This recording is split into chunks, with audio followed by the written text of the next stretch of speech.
Hey, Torrey 242. This is Joe Scriven, one of the ministers at Torrey Chapel, and I just wanted to stop by and share a short devotional that I was thinking about today. And I was reading this illustration about a young man who was getting ready to board a plane, and it was the same plane that the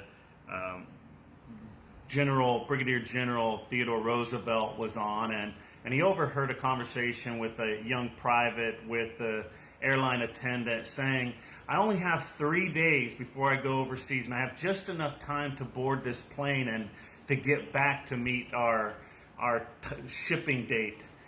And the airline attendant said to the young man, she said, "I'm sorry, but this plane is completely full." And upon overhearing the conversation, General Roosevelt told the airline attendant at the desk, he said, "Ma'am, I'd like for you to give my seat to this young man." And to which the private replied to the general, he said, "Sir, we can't do that. This is an issue of rank. You're a general and I'm a private." To which the General Roosevelt replied and said, "I might be a general, but you're a son."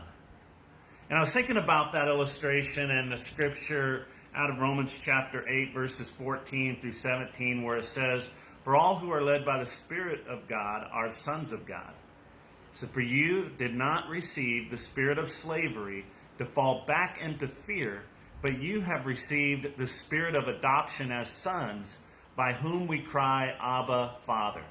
The Spirit himself bears witness with our spirit that we are the sons of God, and if children, then heirs, heirs of God and fellow heirs with Christ, provided we suffer with him in order that we may be glorified with him." And, you think of that privilege that God gives us as sons and daughters of God, that we have access to go to him with whatever's going on in our life.